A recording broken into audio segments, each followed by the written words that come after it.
Ladies and gentlemen, boys and girls, children of all ages, welcome back to another episode of Always Almost There, Day After Show Live. We are here today to talk about last night's show in Chicago. It was a big one, and we have a lot to talk about, of course, which means we need more than one guest, of course. And we are here today, power quartet, if you will. I think this is the same four people that we had actually the last Chicago show that Goose played, which is funny enough. But Danny and Josh, how we doing? I'm good. What a night last night.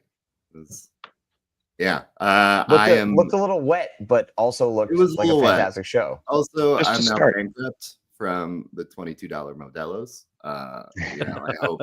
What? I hope this. Yeah, they were also selling.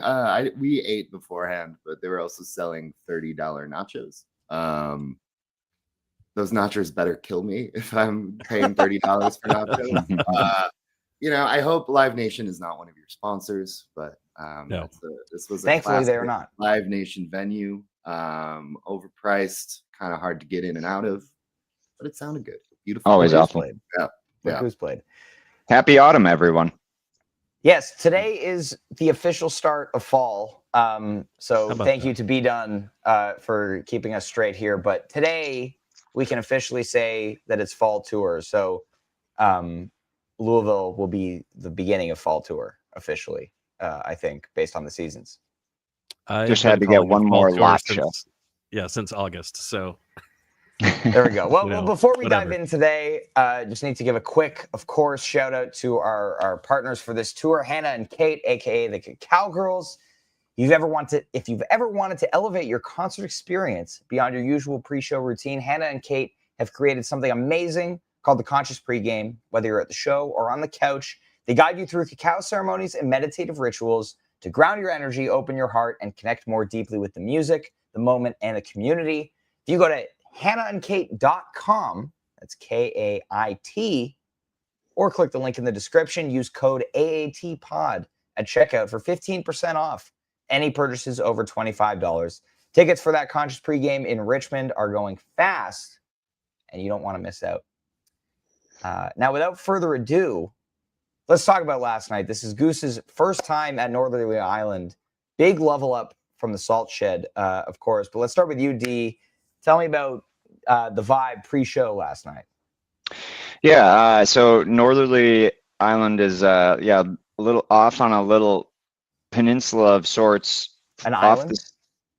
No, it's not real. I mean, I guess technically, yeah, you walk over a bridge, so it's probably technically an island. But either way, always known as a spot that's kind of a trek to get there. We took the train down to the Roosevelt station, and you can bus all the way in, which is great. Bust back home from there, but it's a different venue. Like Josh was saying, we were chatting earlier. It's a Live Nation venue, bigger, sort of that. They're in that in between phase. I feel like where Salt Shed maybe is a little too small, but Northerly is pretty big. Overall, it's just like a big parking lot with some grandstands on two areas. Poorly set up seat. We'll get into that part, but the vibe for me before was actually unique. It felt as unlike a Goose show as any Goose show I'd been to. I don't know what that means for the future, but just I think maybe the size, maybe the venue in general. Getting in was quick for me, which was nice. But yeah, I just don't always love it. Saw some people, got ready. Rain was coming, but overall, smooth sailing coming in for me personally. How about you, Josh? Yeah, I mean, I kind of showed up right at 7:30. It was this isn't an interesting story, but my Uber driver took a U-turn in the middle of Michigan Avenue for no reason. Oh, geez. One of those things. I get it. Like, man, it's stressful here. But I was like trying to talk this guy down. I'm like, no, this isn't. We're not going to Pritzker. It's what it says on your phone is where we need to go. Everything's okay. Yeah, everything's fine. And then you take that like 20-minute walk after the Uber drop point. Yep. And then it's sort of like, yeah, we get in and we're like stressed just because, and it was nobody's fault. It was just like one of those things where Northerly in Chicago is just one of those venues. Like it is a level up in terms of like seats and capacity, but it's not a level up in terms of Salt Shed, which is just a well thought out, great sounding, great hospitality. It's the, and Salt, it was just like one of those things where like we get there and then it's like, man, I really want a $22 Modelo. And then I buy it. And then as soon as I buy the Modelo, I hear Eminence Front. And that was such a great vibe. It was really nice, for those who did not listen in when I was on this podcast a little over a year ago, those 3 Salt Shed shows were my first Goose shows. I still am, but I was writing about indie rock for the last like 12 years and never really got into Goose. Like I had heard about them in early 2019. I was drinking at a bar, steps away from the Cubby Bear, and I was invited to go see this band. And I said no. It was like in the middle of the winter, and going to a show at Cubby Bear is not something that I was trying to do. And then I got into the Grateful Dead like 2-3 years ago, and then it finally clicked with Goose. So even though Salt Shed were my first 3 shows, I'm now at number 9. Nice. Yeah. So I did Ascend Amphitheater in Nashville when I was visiting my grandpa in October last year. Did the last night of Milwaukee this year. And then I did all 3 of the Grand Rapids. So Josh, you had a pretty good track record so far. I was going to say, can you let me know the next show you're going to? Because I'm going to like, that show. The moral of the story is that even though I'm relatively new to the scene, I only choose bangers. Never miss a Josh Terry show. This is what we're learning here today. But the pre-show vibe was great because we were in that sort of like line to get into the thing, and I was like, that person, I know that person from Blue Sky. Since I've been going to Goose shows, like I kind of feel like so many of my indie rock newsletter subscribers are Goose fans, and I feel like maybe half of my Blue Sky followers are part of the Goose community. So it was really nice to see a lot of. I look forward to seeing what you write about last night. But let's dive into this show here. Of course, let's start out with first few songs. Pretty big tone setter here with the Eminence Front opener. It came back into rotation, of course, beginning of 2024. But this is the first set opening Eminence Front in almost 4 years. Yeah. The last one was 11/13/21. Yeah, my first. This is. I agree. This is proper placement for an Eminence Front. Yeah, I mean, it was when they first started playing it, I was like, wow, is this 2019 again? Because they used to do Eminence Front as an opener way back when. I was praying for a Drive opener, and spoiler alert, I kind of got it right after. But like that couldn't have been a better vibe setter. That's probably a top 5 cover for Goose. Yeah. For a venue that size and to have the skyline in the back and it's raining and it was really cool. Yeah. I had someone behind me, just some guys I think, maybe I didn't check in whether they had gone to many shows before, but it got going, and prior to even the lyrical section, as they were just starting the composition, this guy was like, is this Eminence Front? And I was like, you bet your ass it is.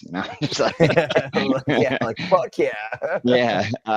And yeah, like Josh said, we had the rain. It was kind of the only part with the rain, but I got a good clip, like, the lights starting and started late enough at this point, obviously, and where we are in the year.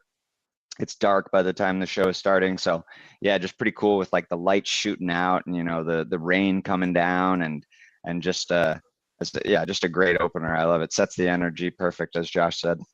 Mm-hmm. Hell yeah. Yeah, there's an excitement build that happens when they open with Eminence Front. It really is one of my favorite openers that they do. It's just got a vibe. It's just like, something's going to happen, Yeah. I mean, also for the fact that it was so rare, Ryan and I were at the Fish United Center shows, and one of the nights I went, they opened up with Harry Hood, and I kept thinking about that moment, being like, he was there too. Yeah. Oh, yeah. Right on. Yeah. But yeah, seeing the it was just like, okay, they're really going for it. Not quite on the level of the Factory Fiction opener at MSG, but it was different. I knew that one, it's a Chicago show. They've always had a great run here, and 2, it's just like this is it's like the third real night of tour for them, of doing like a full show. Yeah, and they're really just been locked in ever since they're settling in. It's all. Goose is a Midwest band too. Exactly. I was going to say, people are saying Goose is a Midwest band. So out of that Eminence front, we get Drive, Iguana Song, SOS, Into Feel It Now, and then Dr. Darkness. I feel like this midpoint of the set is a good one to talk about all at once. I will say, I'm disappointed that this Drive is 6 minutes long. This is one of the few complaints I have about this show. And I mean, I think this is a pretty common complaint that happens every time they play a 6 minute Drive, because why are you doing that to such a fantastic song? I wanted the lyrical part, the new lyrical part too. I was kind of ready for it as they. Oh, they didn't do that. Yeah, they didn't do that. So they like where they kind of shut it down. I was expecting it, because they've sort of been kind of like they do with Creatures or Factory, right? They'll kind of bring it down and then they'll do that lyrical part. So I was ready for that section, but they quickly picked up Iguana, and I think it was my first Iguana, so that was fun to see. I will say, and SOS, you just get the first half, Feel It Now, but overall, I would say like the first, third to half almost of the set was great. I thought like a great mix of songs, a cool blend, and then we got the Darkness. We'll kind of get in there, but think of kind of the first chunk. Yeah. Josh? I mean, when one of the first songs that I kind of really liked, so when I got into Goose, I decided to kind of start from the beginning, like Kenny's West Side Pub, and kind of catch up to real life.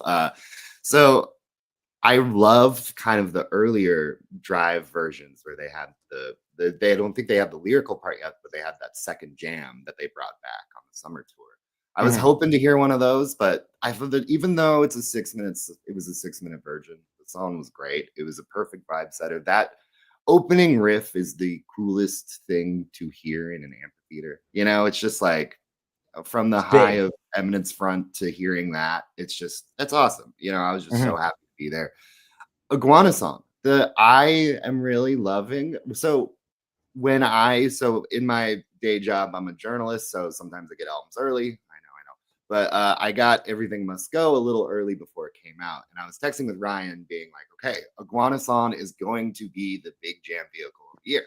And it kind of hasn't, but everything has been good so far. Yeah. It's such a song that feels like it could explode into a 25, 30 minute kind of thing. And I don't think they really have done that yet. I think it's similar. It's like a Butterflies situation, right? Where there's this 2 guitar, also Peter composition, but there's this 2 guitar jam that is like begging to be stretched out forever that they just haven't quite tapped into yet. And I think it's similar vibe to that, Neil. I know you agree on that front. Yeah, well, so the album version of the song actually has an extended jam piece in it.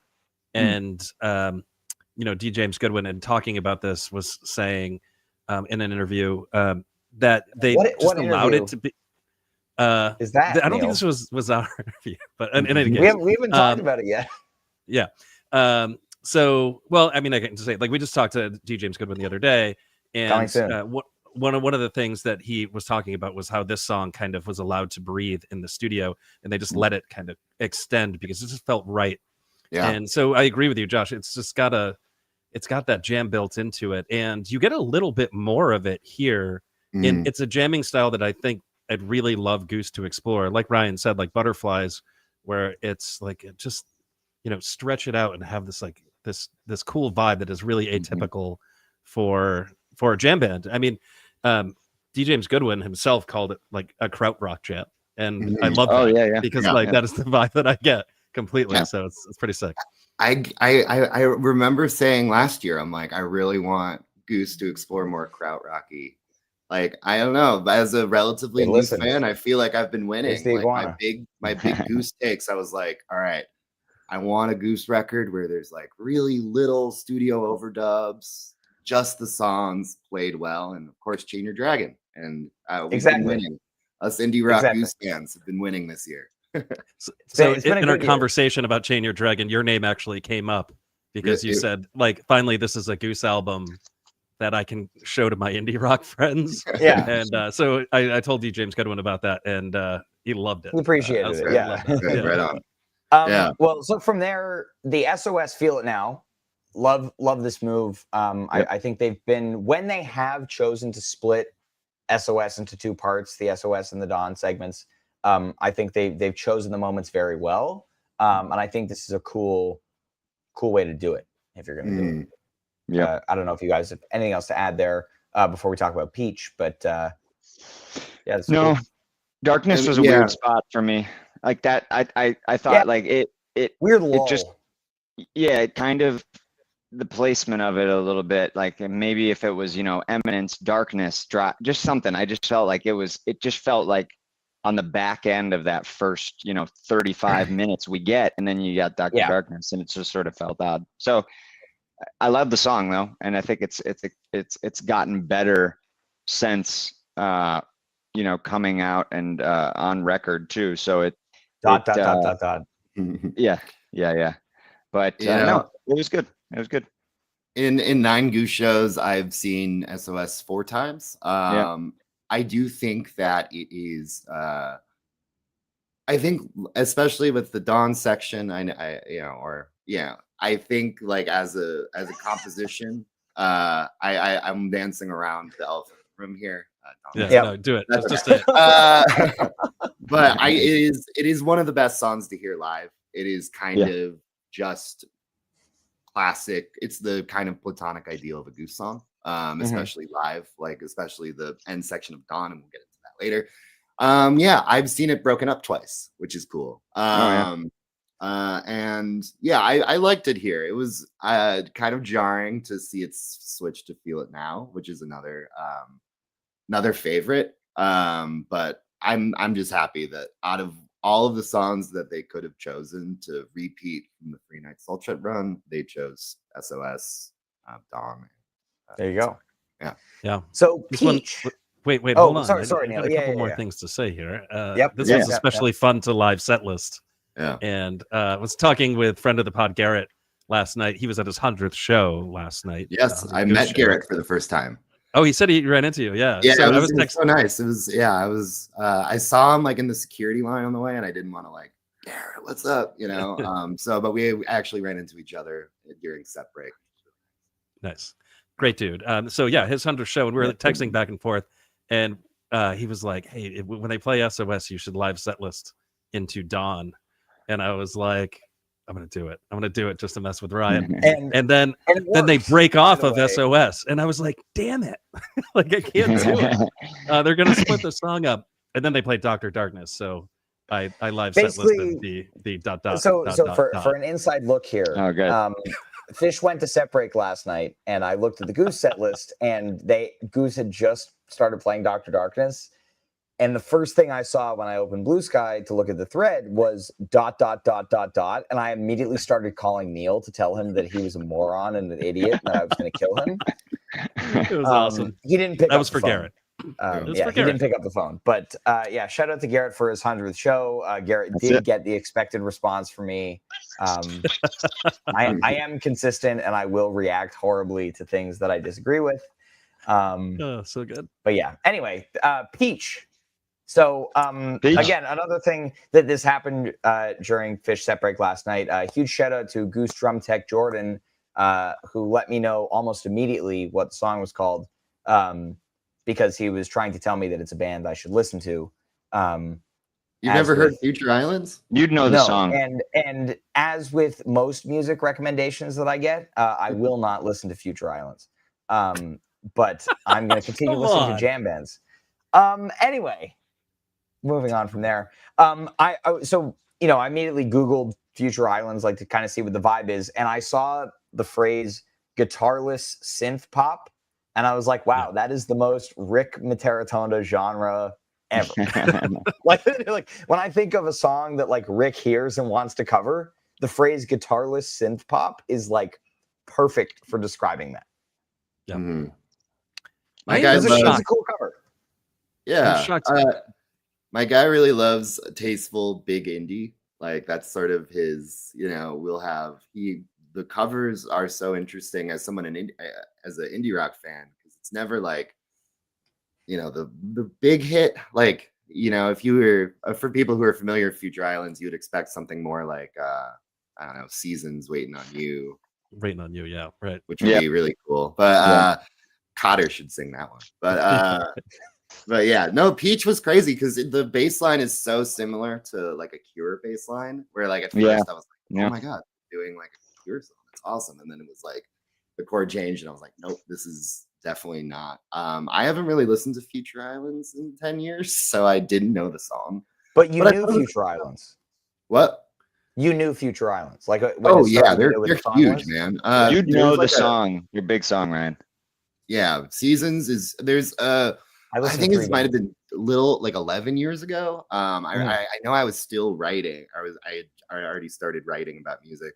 But there was like a Letterman performance that is kind of unbelievable, and it was a breakthrough moment for Future Islands. The song is really good, but it was more the performance. Like the lead singer, he's got a very striking look. He looks more like an office janitor than like a rock front man.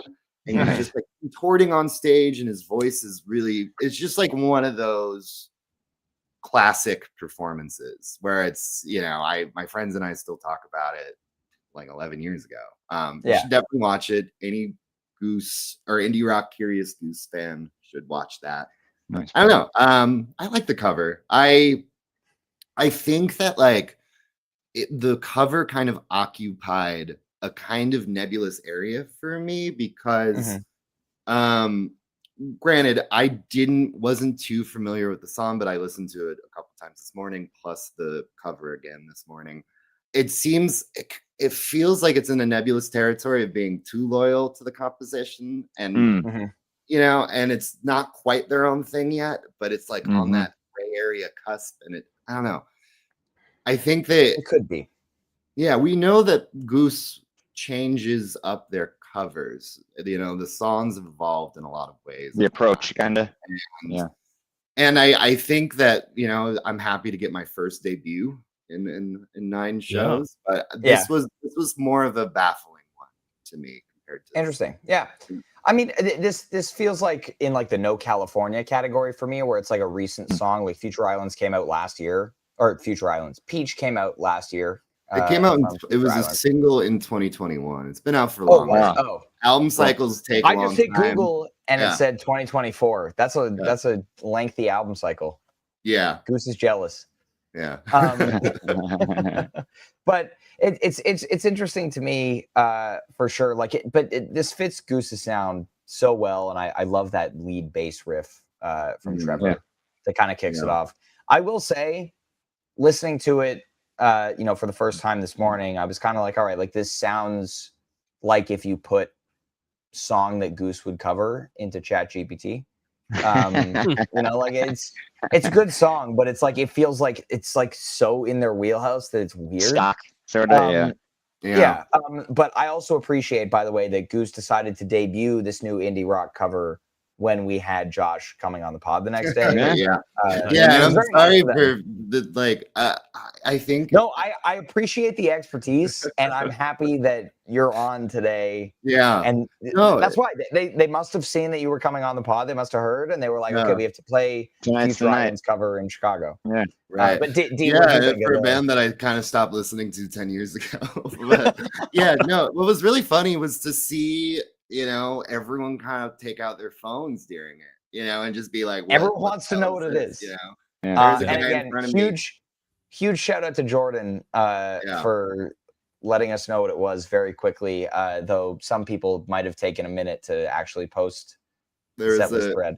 There was a guy in front of me Googling the lyrics, and the lyric in the song, got the lyrics, yeah, it was It's a Lonely World, and Rick sings it in a way where the guy in front of me like was typing in "It's a Holy War," and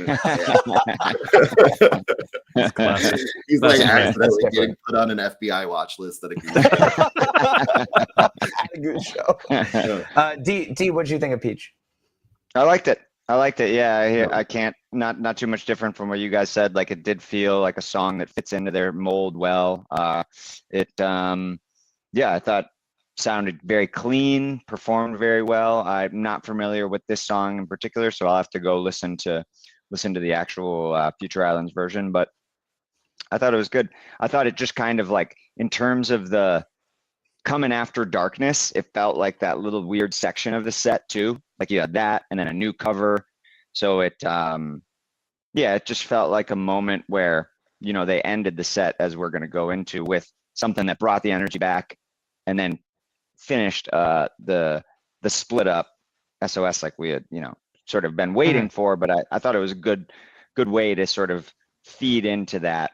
Eminence Front, almost like their own thing, like it is a cover. So yes, 2 covers in the first set, but I feel like there's a few covers that they do that sort of feel like their own, like a Mais Que Nada, for instance, that you can add one more cover in the set, and it didn't feel like it was too heavy type thing. Right.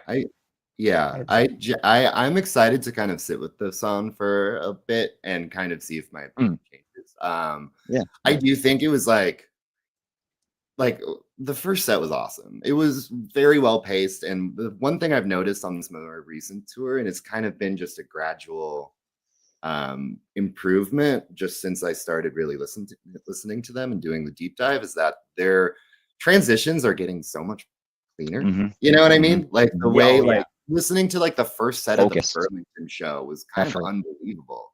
Where you think about how crazy this year has been for them.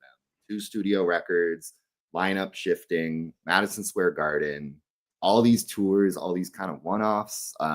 It's, you kind of like, how can you follow up Madison Square Garden and then they put out a new record, and it's just been really cool to see both feet on the gas for this whole year, and to just see the 4-piece really solidify. I mean, it solidified early last year or early this year. It solidified, I think, the first song is Milwaukee, in my opinion. But totally. And anyway, so then we get moving on to the end of the first set here. So Ready Dawn, which is fun because looking at the set list thread when I did on paper, I kind of figured that they would have just done the song part of So Ready, and the satellite section would have been subbed out for Dawn. Just kind of looking at it on paper, and kind of, I think, historically what Goose will do in times like this. But it's cool that they did the full So Ready and then played Dawn as well. It's like, you get a bonus second first set closer, which is cool. It did feel kind like of wrap up that SOS from earlier. But yeah, I mean, nothing else to say here, but it's just, fun, good vibes. Yeah, I mean, the So Ready was great. I especially loved Peter's solo, hearing So Ready. Always, he crushes. Peter had a good night last night. He had an excellent night. Well, it's funny. I think I said this last year that I was on, where, and it's even more true now, where like one of the long running complaints about Goose in comparison to Fish is because the criticism was that it was the Rick show. Like, Rick is an excellent guitar player, he's an excellent singer, but the rest of the band, wasn't necessarily on his level, in the same way where like Trish and Fish, all 4 guys are the best of their class at their instruments. Right, yeah. Now it's like, it's clear that everyone is just leveling up their game, and Cotter solidifying the rhythm section. Like, it is, there's no one star in the band anymore. Like, Trevor's been unbelievable this year. Peter, his piano playing leveled up so much in 2024. Now, I'm going to disagree with you, Josh, because I think Cotter is the star of this band. Okay, right, but that's certainly true. I mean, he's a genius. Like, it's his playfulness and the way that he can kind of change with whatever the band decides to do, and kind of guide the band into places. It's remarkable. Yeah, he's just and I think it's sort of like, we were talking about Rick's taste in synthless or guitarless synth pop. Yeah, guitarless synth pop. Peter, I interviewed him this year for my newsletter. It's called No Expectations, and he was talking about Led Zeppelin and a lot of like very tasteful like pop rock bands, like Parcels and a couple others. And we were just like kind of riffing about music, and with his fiance's DJ and his fascination with electronic music, actually don't know what Trevor listens to in his free time, but I know Cotter's really into weirdo jam band stuff and the band. It just kind of seems like this iteration is everyone's personalities is melding into something that's really special. Yeah. And it's been cool to see. One thing I do want to point out before I forget. So for the first set, I was watching it in the kind of the seats behind the pit. We were like but a couple rows behind us was a taper. And the thing that I kind of like noticed with him is that he was singing loudly to every song. Me, if I was a taper. Like really funny. Like I which made me like imagine like I want to have someone have an audience tape of a show, but just mic one person in the crowd. I will volunteer. You'll get a mixture. If you mic me during a show, you'll get a mixture of singing the words and basically just shitting on Neil and Jam of the Year stuff. That's basically what would happen. Basically what happened if you had mic'd me at the Fish show last night was basically singing along, getting really angry at Neil for a brief period, and then so worth it. Debating about Jam of the Year. Everything about that was worth it. Yeah. D and Neil, anything to add before we head into set 2 here? No, nothing to add. I mean, I like the split up of SOS here. It's a great thing to finish on. It's I generally find So Ready to be inexcusable in a set. I just don't love it. It takes up a really long period of time. Never really does much. And I think there are just so many other better songs they have for bookending sets. And so when they started playing, I was like, oh man, and then the Dawn after kind of makes it better. I don't know. But it's sick. And I like it in this spot. Like, I don't like if they closed with just So Ready, I would have been bummed out. But the So Ready Dawn was excellent. And like Josh, I dig the Peter guitar solo. I don't hate the song. I love it just for the Peter guitar solo, Peter is a very lyrical player. Like his leads, even though they're not as flashy and not as virtuosic, they really suit the song on like a compositional melodic level that I think is just really awesome. Whenever he solos, I always text Ryan. Yeah. I mean, the funny thing is when I first started listening to the band, he was playing basically the same exact guitar setup as Rick. So when they, they're almost sonically indistinguishable, except for the fact that they play entirely different guitar. But I didn't know that at the time when I first started listening. And like every once in a while I'd be like, oh, this is a really like pretty cool solo from Rick. It's kind of different, One thing that's so fascinating to me is like, did Rick know like how Peter would just absolutely level up as a musician? I think so. It's just I kind think of there crazy. was like a lot of faith in Peter that Rick had, like knowing the kind of guy that Peter is. Like I feel like offering him to join Goose was like I have faith in the fact that 5 years from now you're gonna have, $50,000 worth of keyboard equipment and also be way better at this. Like, don't worry about it. I mean, also like, we heard also. I think I might have mentioned this earlier, but the best Peter song is "Feel It Now." Like that's just that's one of the classic Goose songs. The first set was great. It was and the way that Dawn ended is the sort of relentless kind of guitar leads where you feel like this has to be the crescendo, this has to be the peak, and then they keep doing it. It's just like a deliriously great way to end a first set.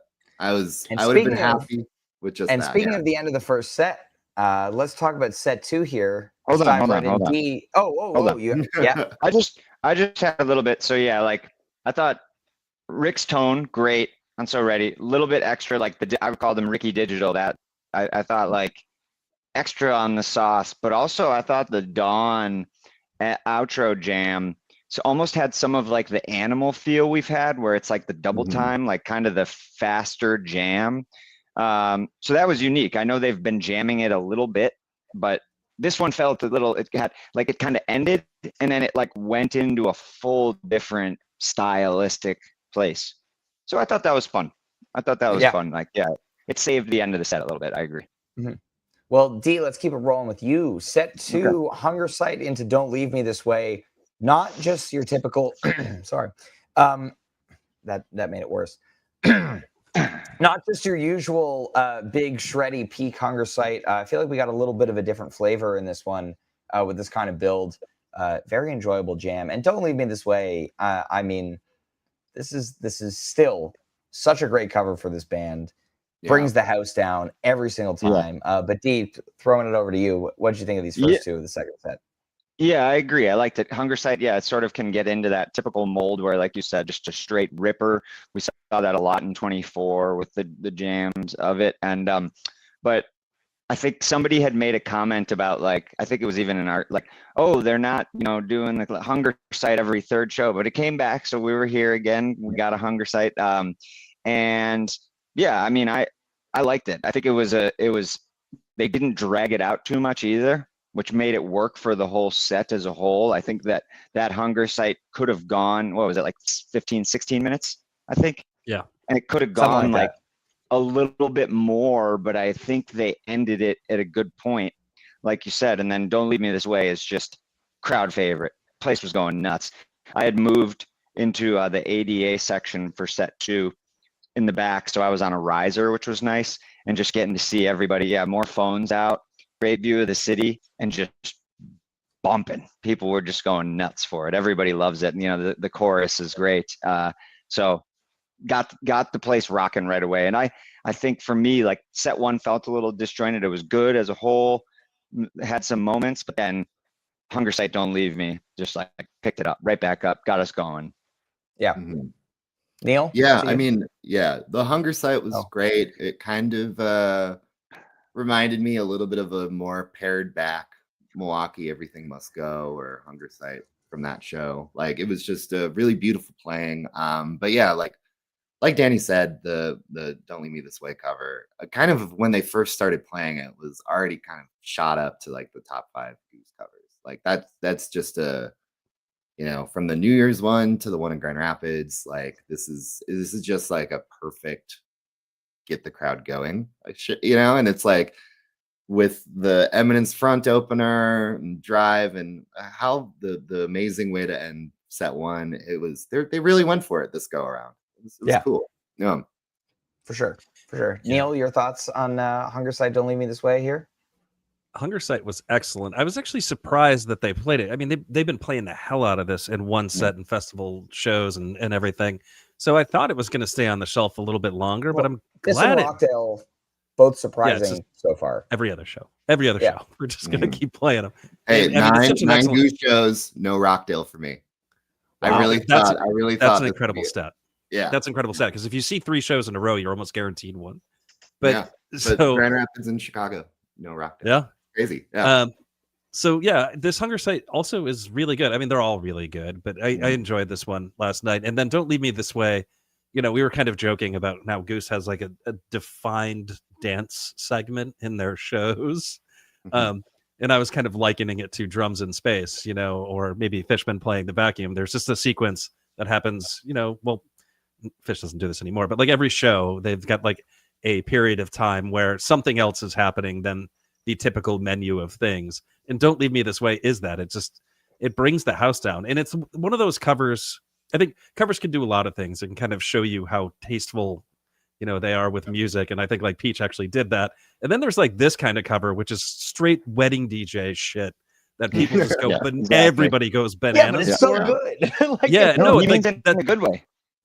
I mean it in a it's incredible. And I love this every time it's played. And the first time I saw it was at Goosemas, and it was just nuts. And Garrett was talking about this. We were like chatting, where I was just like, I didn't realize like how crazy people got during the song. Yeah. And you weren't in Grand Rapids. That's the thing.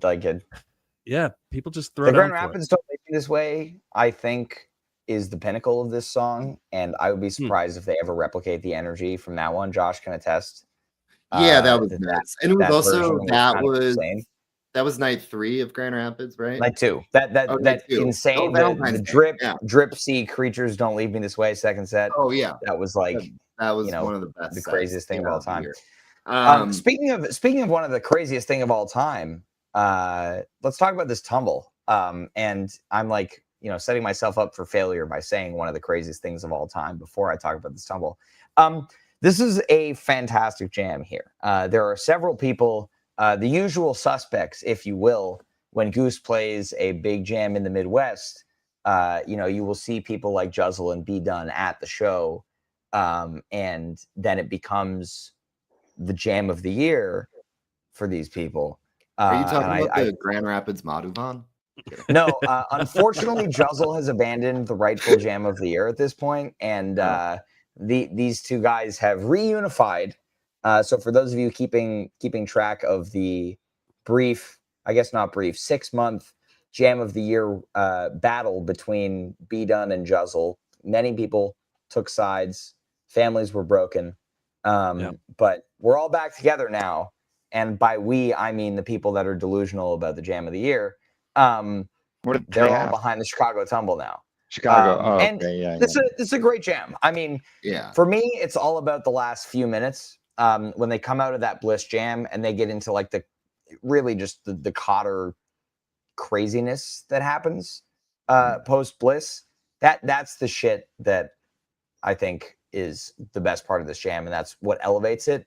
This Bliss jam feels familiar. I haven't quite pinpointed where we've heard this Bliss jam before, but it feels like it's a theme that they've done before. And for me, that like it's an enormous and fantastic Bliss jam, but for me, it doesn't hit as hard as those last few minutes that like really go for it into like experimental territory. But overall, little package. This is going high on the playlist. But yeah, D, Tumble. Yeah, no, I agree. I felt so like right when Tumble started, I knew we were kind of like, okay, where's the Goons going to be? They've been playing Tumble a lot. It's sort of Creatures, Tumble, some Empress now. Obviously, the Atlas Dogs was cool to see something different. But yeah, it was sort of like, all right, here's the Goons. Now they got into that little bit of it, but I think right away just pivoted into that Bliss section, like you said, and then got kind of dissonant and weird. I think because I was texting to you, it's sort of this had, like we highlight, and whether that can be fluffed or not, sort of those multi-section, distinct segments of a jam with different themes and styles. So they kind of didn't really commit fully to the goonsy dancey section and got a little bit of it and then just kind of twisted. I felt like the Dawn, they did that too. And then this, they completely changed like sort of the style and genre of the actual song and went just away from it. And I was very hopeful that this Tumble was going to bleed into some Dragonfly, because there was sort of, like Ryan said, there was this, it almost felt like a little packaged, like a pre-packaged jam a little bit. And it was just tickling on the edge of it. I wanted it to go into that territory, as I had pleaded for a Dragonfly earlier. But overall, I liked it. I can see what you mean, that it'll be overfluffed a little bit, especially for people that had attendance bias of being there. But no, I really liked it. I don't think it's not quite to some of the other levels of, the Milwaukee Everything Must Go or a couple other tracks this year, but I really enjoyed it. I think it'll be top 10 for me for sure, top 5. Like it's great. It had a lot of different stuff. So yeah, loved it. Killer. Josh? Yeah. So I gotta, I've said this before on this podcast, but I'm definitely of the Bill Walton mindset, where what's your favorite show, it's the next one. Like I'm kind of just happy to be there, and they should play what they want, how they want. That's the in Goose terms, that's the Mark Comito mindset. Every show is the best show since the last show until the next show. Yeah, it's one of those things where it's sort of like, I'm not gonna be an armchair producer for these guys. I mean, I guess I was when I was like making indie rock record, but I think the Tumble was great. I think it showcased so much of what the band does well. You had moments of like really beautiful sections, and then you had kind of like dark and almost scary, little sections there. I think it was a really masterful way in how they weaved in and out of both of those kind of dichotomies. One of the real highlights of that jam was Getty's light work. It was just absolutely stunning in the moment. It looked really, really incredible. It's one of those things where I was there for the Grand Rapids Monauban. I thought that was amazing. There was the Everything Must Go in Milwaukee was incredible. This is also great. I think never it's miss like, a Josh Terry show, people. Like, yeah, seriously. that's true. Like, But you just gotta like, it was last night. I'm still drinking water to shake over how I feel this morning. Like, I don't know where the Chicago Tumble is going to end up in the rankings, but it's very good, and it was very cool to see them kind of morph the sound throughout those 25, 26 minutes. Now that's an attitude I can get behind. Neil? Yeah, I've got a lot of words about this thing. I think there are a couple things I want to say about this. I mean, Tumble itself being changed constantly is really exciting. So we've had excellent versions of Tumble that all sound completely different from each other in the last month, which is kind of nuts. And then this one, of course, is significantly better than all the others. And I think, like Josh said, there are two distinct sections in this thing to me that sound amazing. And the first section being that kind of blissier thing. And then it just finds its way, the classic Cotter frog in a pot of boiling water. Like you don't know how the hell you got there, but all of a sudden you're in a frenzy and you started in this kind of beautiful space. And that beautiful space is really, really good, man. Rick's playing every once in a while is just a cut above everything else he does. I don't know where he finds this inspiration. And like, that's the stuff that folks get behind. And so that's why talking about this stuff and yeah, exactly. So when we start talking about Jam of the Year stuff, there are people who hear Rick when Rick is really tapped in and playing the way that he plays in this Tumble. Those folks are like, this is what I want to hear all of the time, right? You go all the way back to the Mission Arcadia. That's all emblematic of this style of guitar playing, this thing he taps into. And then there's this magic that Cotter does to bring it to a whole different place. And it's not abrupt, it's supernatural, and not supernatural, but it is very natural. Space natural. Yeah. And then so like the last few minutes of this are explosive and weird and dark and dissonant and kind of sounds like Zappa to me in some spots. And man, it's good. So two really awesome sections. And I think it feeds two different types of people who consume Goose. People who really like the bliss stuff, and then people who really like the crazy stuff. I like it all, man. Both. And stuff is good. Another thought, if that's okay. Going off of what no, it's not. Stop talking. No more. I'm just kidding.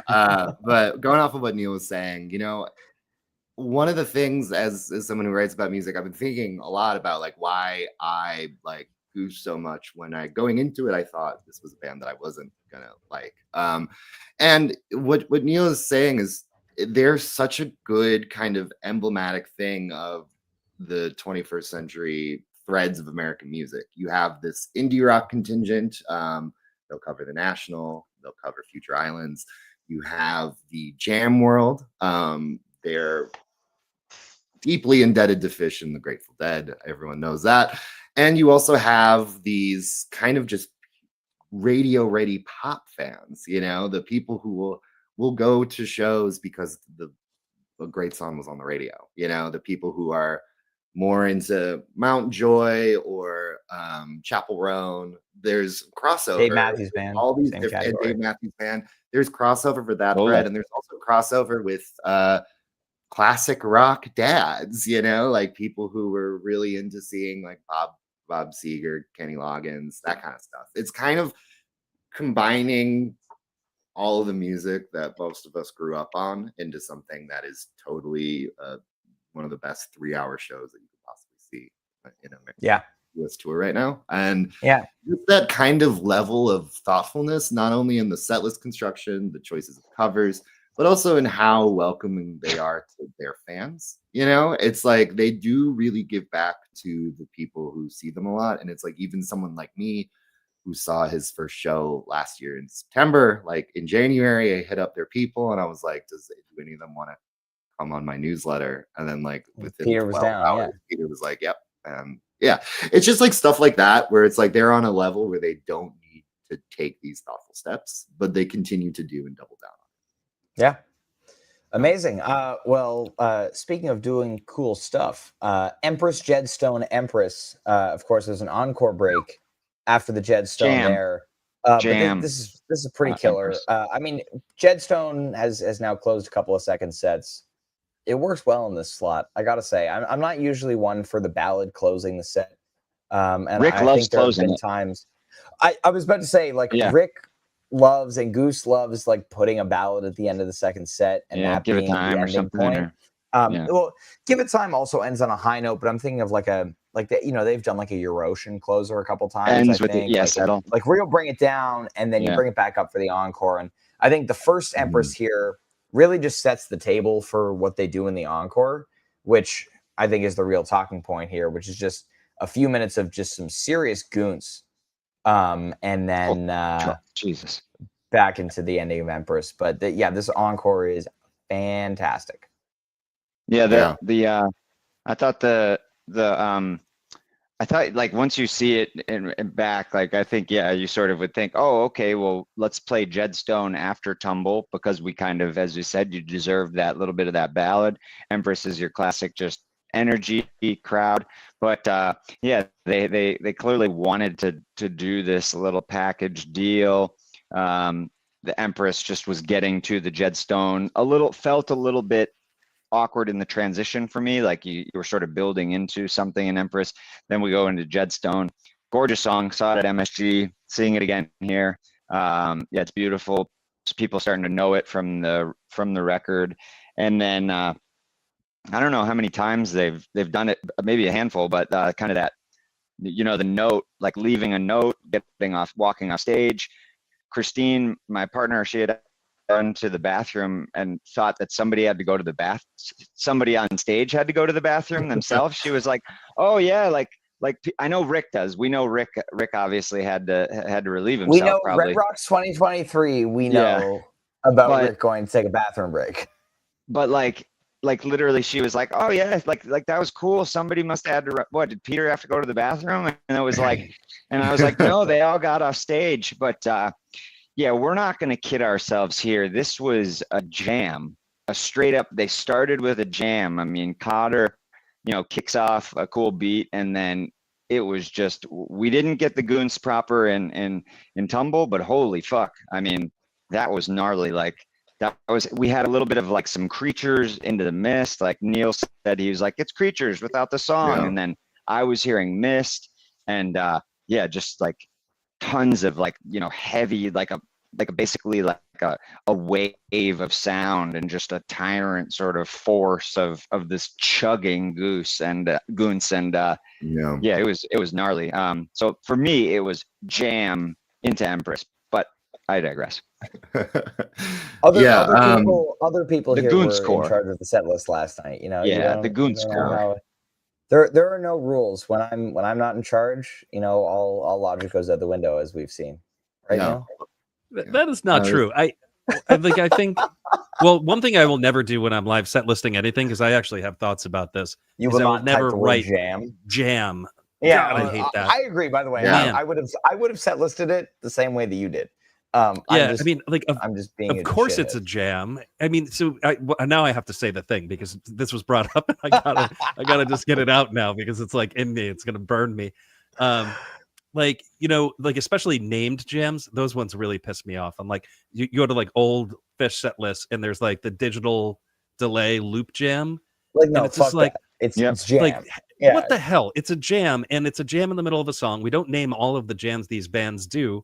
Like, I mean, give me a break. I mean, I excuse Mind Left Body. That's actually, that needs to be noted as such. When there's a distinctive, but like different. But beyond that, the Grateful Dead can do it. Nobody else. Digital delay loop jam, Jesus, no. And then of course, I can't set lists like jam into a song.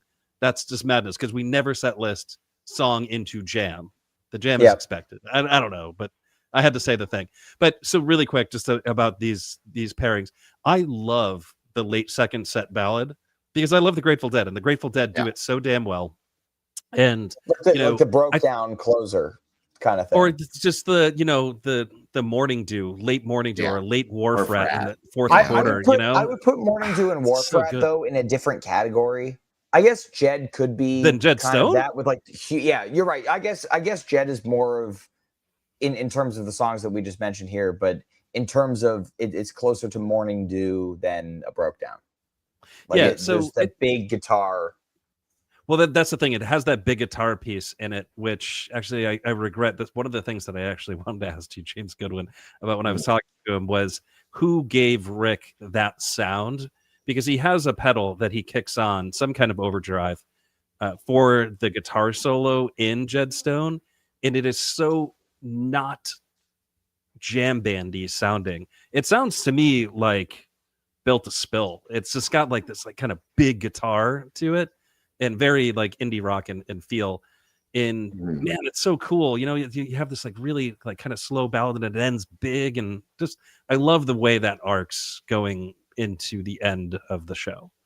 And Yeah, it hit. Yeah. Yeah, it's just a beautiful song.